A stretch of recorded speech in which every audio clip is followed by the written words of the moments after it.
Conversamos en exclusiva con el doctor Manuel María Mercedes, titular de la Comisión Nacional de los Derechos Humanos en nuestro país. Gracias, doctor. Gracias por acompañarnos y visitarnos. Y por fin, yo por tenía fin se nos dio la conversación. Y tenía deseo de venir a abrazarte y a prestarte, porque yo tengo un gran aprecio por ti. Gracias. Y por tu trabajo. Muy amable. Gracias, gracias de corazón. Y usted está hoy aquí porque ayer, conversando con el señor Rafael Percival Peña, general retirado, me contaba que había conversado con usted y usted le había testimoniado que había conversado con su hijo, el joven John Percival Matos, abatido hace solo unos días en un motel en la autopista Duarte, buscado por participar en varios hechos delictivos que dieron al traste con la vida de un guardián en un mall, con heridas a otro guardián en un banco. Y él, emocionado, me decía, hable usted con el doctor María Mercedes para que le cuente un poco hasta donde pueda hacerlo de esos momentos que él compartió con mi hijo antes de que muriera. Y por eso lo invité. Y le agradezco doblemente que haya venido para corresponder a ese pedido de Percival Peña y para un poco darle luz a este caso que aún más allá de los titulares sigue doliendo a la sociedad toda. Porque duele que murieran jóvenes, no solo John, también el otro joven. Duele que podamos vivir en cierta inseguridad, con ciertos temores. Duele que veamos cómo se corrompe cierta sociedad cuando ves oficiales involucrados en el caso que están detenidos, un alto deportista que brindaba armas, etc. Y entonces, más que insistir en la herida abierta, como decía ayer, tratamos de buscar en por qué hay todavía seres humanos y jóvenes que llegan a este extremo de la vida de descomposición y degradación. ¿Es cierto que usted vio al joven John Percival Matos? Eso, Roberto, usted se lo puede decir a Dios y al mundo, de que así como estamos usted y yo de frente, así estuvimos él y yo, cuando a requerimiento del Padre, nosotros, la comisión siempre tiene por norma de que todo individuo que se sienta perseguido o que las autoridades lo reclamen, como una forma de ellos protegerse, de que las autoridades les respeten su derecho y su debido proceso, y todo el que nos requiere, o cuando son casos, como en algunas ocasiones lo hemos hecho a través de este medio, que requieren de la intervención de los derechos humanos, no importando el hecho y las circunstancias, nosotros brindamos ese apoyo. Por ejemplo, este año nosotros entregamos más de 100 a la policía. 100 personas que la policía había ido buscándolo por X delito. Y eso pasó sin trascendencia. Claro. Este caso tuvo la trascendencia por la magnitud de los hechos. Claro. Entonces iniciamos ese proceso. De acercamiento. De acercamiento a él. ¿Eso fue después de qué momento? ¿Del asalto a Bellavista Mall? Correctamente. Cuando se produce el primer hecho, la propia policía no tenía mucha pista de eso, y eso no se conoció casi, ni se divulgó a nivel de los medios. Ellos detienen a un joven que está a 1 año de prisión preventiva, y entonces ese parece que deletó a todo el mundo. Y es así entonces como la policía entonces comienza a armar el expediente y da a conocer la probable vinculación a el joven John en estos hechos. Viene el hecho el segundo hecho, que fue bastante grave, en donde, a diferencia el de la Sirena de Villamella, no hubo muerte. Entonces por eso quizás no se escandalizó, pero ahora hay una pérdida de en Bellavista Mall, una muerte. Entonces ya la cosa empezó a coger otro color, como se dice popularmente, y entonces ahí entramos nosotros. Cuando yo logro entrevistarme con él, fueron en 2 ocasiones. En lugares diferentes. Claro, totalmente diferentes, porque ya yo sabía que había una vigilancia y que uno siempre, aunque ellos digan que no, yo sé que a mí me tienen vigilado, igual que mi teléfono, y ya uno ¿verdad? Claro, por las canas que peina, ya uno sabe. Entonces, ¿y cómo usted llega a John? Yo llego... ¿Cómo usted llega y no llega a la policía? Por ejemplo, después del caso de Bellavista Mall. Porque ya él sabía que lo estaban buscando. Que lo estaban buscando. Y tomó medidas para encontrarse con usted. Correctamente. ¿Podemos revelar hoy dónde se vieron? Sí, fuera de la ciudad. Fuera de la ciudad capital. Fuera de la ciudad capital. Yo me trasladé cercano a la capital. Ya. ¿Y qué hacen? ¿Cambian de vehículo?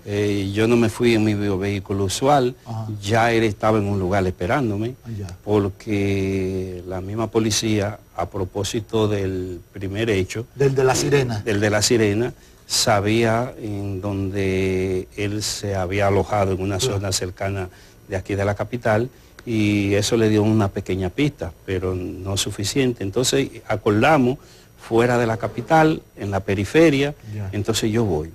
¿Se vieron ustedes dos solos? Sí, solo por un asunto de seguridad. Claro. Y entonces ahí acordamos, y él me manifestaba su voluntad de presentarse a las autoridades para responder. Eso fue en el primer encuentro usted tuvo con él después de los hechos de la Sirena y Bellavista Mall. Correctamente. Exacto. Bien, yo anuncio a los medios que había la posibilidad de que en las próximas horas estuviéramos, conforme a la conversación que yo sostuve con él, de llevarlo a las autoridades.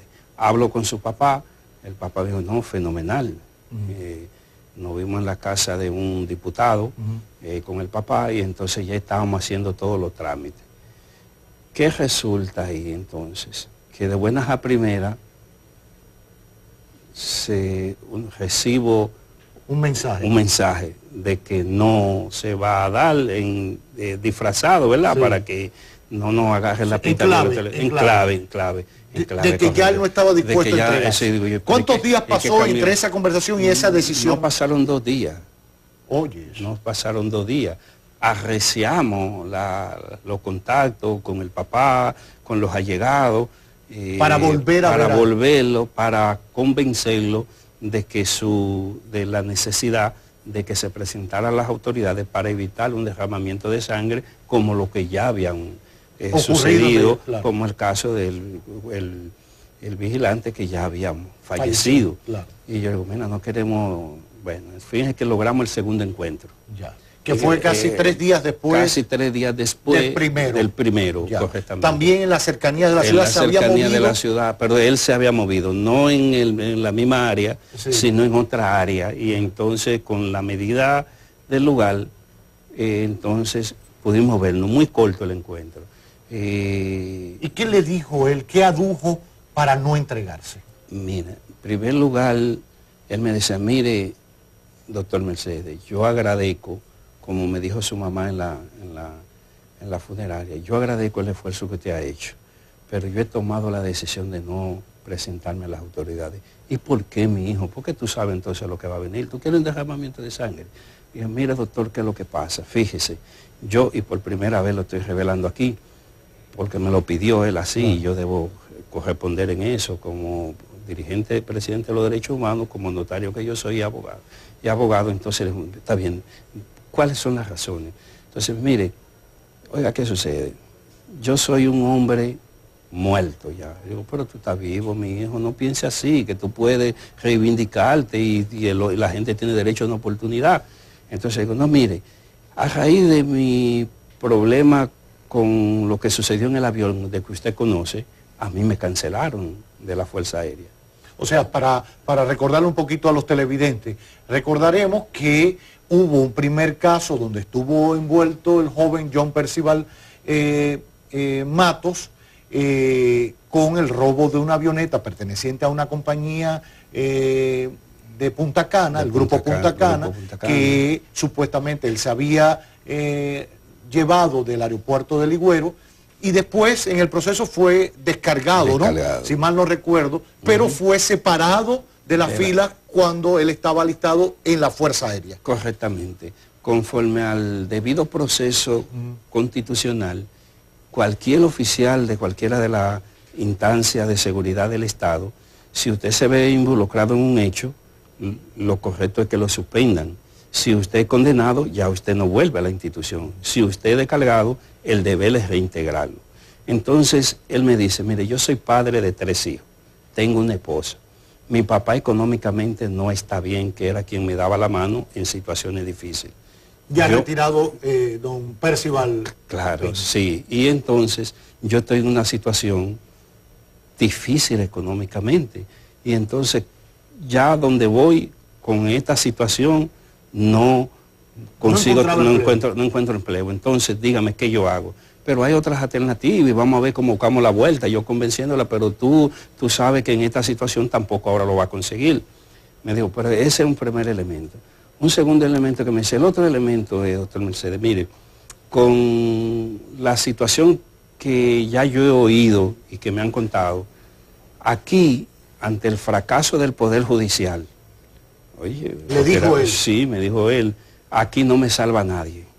Yo solamente la pena máxima que ahora tiene el Código Penal, o sea, que todavía la nueva no ha entrado, sí. La pena máxima que tiene el Código me va a quedar chiquita a mí, porque aquí no hay jueces que aunque yo demuestre mi inocencia, me van a descargar, porque ya pasé por una situación, ahora siempre él me decía que era inocente.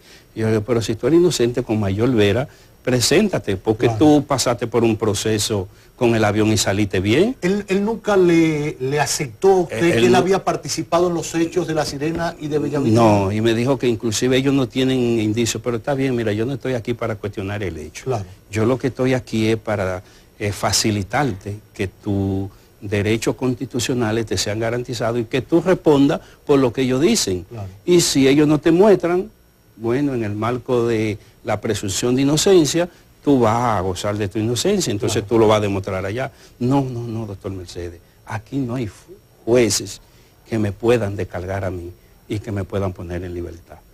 Es el segundo elemento que él me planteó. El tercer elemento que me dice, mire, yo no estoy seguro adentro, porque aunque usted no ve así, esto no es cualquier cosa como usted lo ve. Y digo yo, ¿por cómo cualquier cosa? Yo le dije, me reveló que el grupo, como está sucediendo ahora, ya él me lo había advertido, mire, aquí hay, y yo un poco le decía a los medios, yo voy a revelar lo que él me dijo, sí, pero por respeto a él tengo que esperar el desenlace, porque él ya me había dicho que no se iba a entregar. Entonces me dijo, mire, adentro yo soy un hombre muerto, porque los sectores que estamos aquí involucrados, de que vean que yo me entreguen, donde quiera que yo esté, no hay garantía. Y a mí nadie me va a dar la garantía y yo sé que soy un hombre muerto. Y mi seguridad va a depender de otro. Yo mejor prefiero estar en la calle dependiendo de mi seguridad de la mía. Dijo, pero tú sabes el desafío que tú le estás haciendo a las autoridades, claro, y tú sabes lo que va a venir. Sí, yo estoy consciente de eso. Entonces ya bueno, pero podemos, mira, yo puedo hablar con el jefe de la policía, como de hecho hablé, claro, yo puedo hablar con el procurador, yo puedo hablar con, inclusive hasta mencioné, yo puedo hablar periodistas de renombre que me van a acompañar, como Roberto, como Nuria, como Alicia, si tú quieres, yo lo convoco, que yo sé, yo casi no lo molesto, pero si una llamadita mía y le planteo el problema y te vamos a llevar y se va a dar esa garantía. Y podemos buscarte un espacio en el nuevo modelo donde ahí tú vas a estar garantía y tú vas a responder a tu debido proceso. Tengo que reconocer que no tuve el poder de convencimiento. No lo convencí. No lo convencí. De ahí yo salí destruido porque dije, bueno, esto es como la crónica de una muerte anunciada. Yo sabía que eso iba a parar en lo que paró, no en la magnitud, claro, que paró, porque yo pienso que ya eso es otra cosa, sí, que no es eso lo que queremos revelar. Ya eso después, Robert, tendríamos espacio para analizarlo y nosotros si estamos, si hubo exceso, hubo eso. Entonces yo dije, bueno, yo inclusive convoqué al papá y le dije, bueno, mire, general, yo un poco bajo la guardia, como de hecho lo hice a nivel de los medios. Y usted como que se distanció un poco de todo. Me distanció un poco de todo, porque si yo estoy aquí hablando contigo, Robert, y tú me dices lo que, cuáles son tus ideas, yo no logro convencerte, sacarte a ti de eso, y entonces él dijo, yo ya prácticamente yo he fracasado en las gestiones. No lo voy a decir públicamente así, ahora lo estoy diciendo, pero yo me sentí desautorizado, me sentí fracasado en las gestiones, porque ya él me había dicho la causa por el que él se había involucrado en eso, parte de los sectores que estaban involucrados, y que él decía que con su entrega adentro no había garantía por más que nosotros se la ofertáramos, y que él se iba a defender. Porque él pretendía, y dentro de las pocas cosas que me reveló, me dijo, bueno, ellos pretendían ese grupo. En primer lugar, ellos pretendían, y lo digo aquí por primera vez, era con, bueno, recuérdate que Danilo se juramentó en agosto, y como consecuencia de eso siempre se producen cambios. Entonces ellos provocaban con estos actos delincuencial, vamos a dejar, dejar dicho así porque lo son, pretendían hacer saltar a quienes... Desestabilizar, y que a través de esa desestabilización se iban a llevar a los responsables. Por ejemplo, el director de la policía. El director de la policía, él decía que ellos se pretendían de ese grupo, y que habían altos oficiales, me dijo a mí, que estaban involucrados, como también habían personas de la sociedad civil, que también estaban ahí. Yo le dije, pero ¿cómo? Muchacho, pero no diga eso. Sí, doctor Mercedes, yo ahora no le puedo revelar el nombre, pero esto no crea que soy yo solo. Y digo yo, ¿cómo? Entonces yo salí ahí más preocupado, y salí hasta, yo no tengo miedo, pero dije, ¿en qué yo me he metido? Porque ahora me doy cuenta de que todo Manuel. O sea, buscaban con estos actos de esta envergadura desestabilizar el gobierno y sobre todo las posiciones castrenses y militares. ¿Y qué más buscaban? Como respuesta a la situación propia de él y de otros que estaban ahí, para como una forma de buscar, diría yo, algunos de esos sectores que estaban en un ascenso, y una forma de crear una situación como un poco la crearon. Porque estos tres hechos de verdad que movieron, nos sacudió un poco, y uno le dio la sensación que uno no estaba seguro ni en un banco, ni en una escuela, ni en una plaza, ni en la calle. Ahora, doctor, usted que habló con él, ¿usted vio a un joven centrado en sus cabales, que le hablaba con seguridad? ¿Era un hombre mentalmente seguro de lo que le estaba diciendo?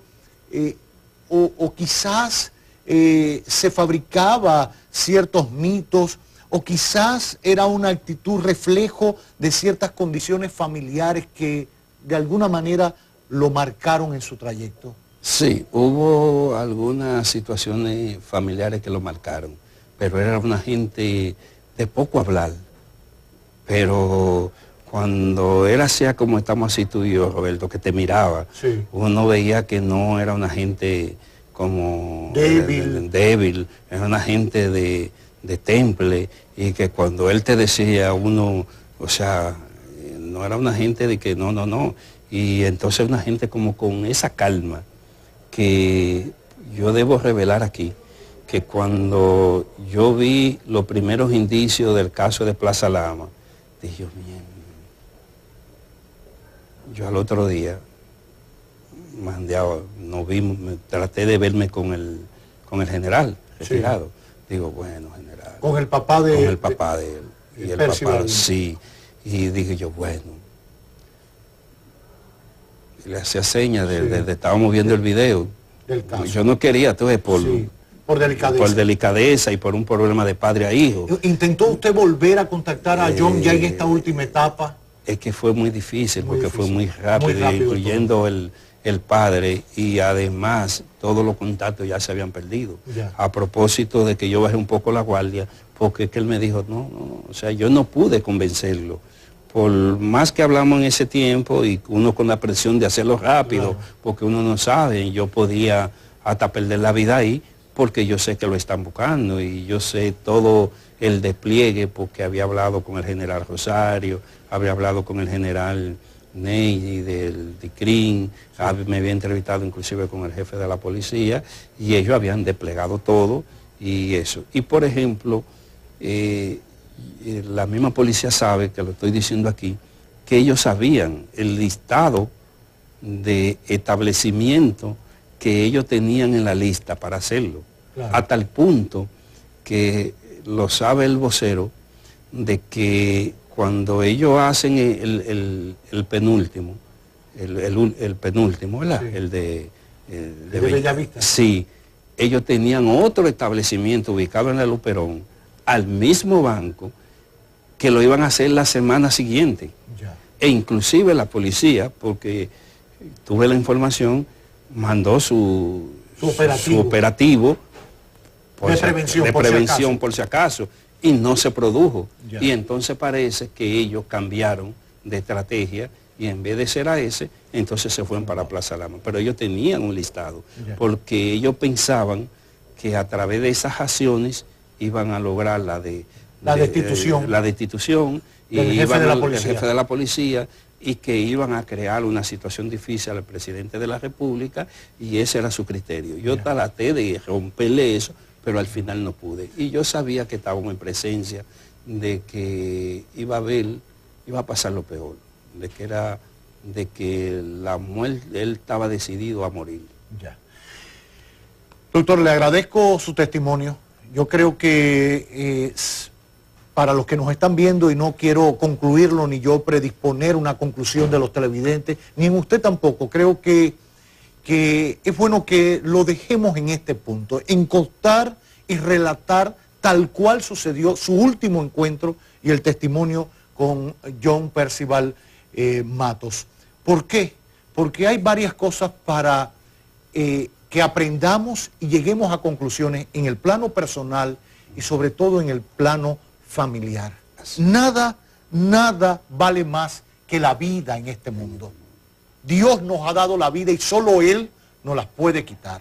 Entonces, ante cualquier dificultad externa del medio en el que nos desenvolvamos, en el entorno incluso familiar, por muy difícil que sea, nada justifica robar y matar. Nada justifica que se arriesgue la vida sin un propósito verdadero. Y esto quizás sea fácil decirlo cuando ya hay un joven como él muerto, y de qué manera, pero otros jóvenes muertos a manos de él y mal heridos por él. Entonces, que esto nos llame a capítulo como familia y como sociedad. Ocupémonos de nuestros hijos, ocupémonos de nuestros nietos, de nuestros padres, de nuestros hermanos. Por muy grandes que sean, siempre necesitan de nuestro acompañamiento, de nuestra ayuda, de nuestro consejo. No solo basta con el dinero no lo es todo en la vida. Entonces, aprendamos de este testimonio. Mire cuántas cosas y contradicciones y preguntas sin respuestas y dudas y temores había en la cabeza de ese joven que tuvo la oportunidad de presentarle a usted. Le agradezco infinitamente que haya venido a mostrar este testimonio para seguir conociendo desde el lado humano, más allá de los titulares, este hecho lamentable, no solo para varias familias, para la sociedad toda dominicana. Gracias por su servicio siempre a la sociedad, doctor, el suyo y el de las personas que anónimamente le acompañan. Sé que hace todo el esfuerzo siempre. Usted acaba de revelar la cantidad de personas que este año encaminó a la justicia. Todo tiene un camino y no es el hecho de dudar de la justicia. Apostemos porque la justicia sea verdadera, la divina y la terrenal.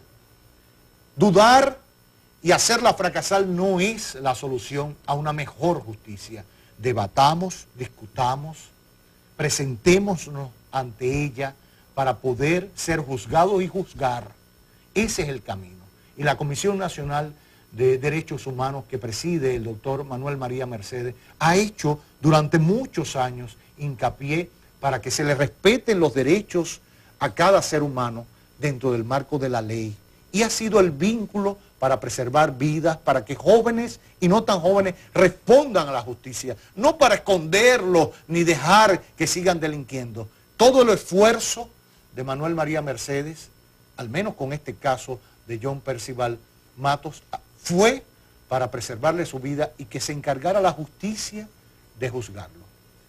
Lamentablemente no fue así, y fue quizás su derrota mayor en el plano personal. Ha venido usted con su hijo y creo que es una historia importante y verdadera que la haya escuchado para que él sepa el valor de la vida y de la palabra. Así es, Robert. Gracias. Muchísimas Robert. gracias por acompañarnos esta noche. Gracias. Ha sido en exclusiva el doctor Manuel María Mercedes para esta emisión estelar de Telenoticias.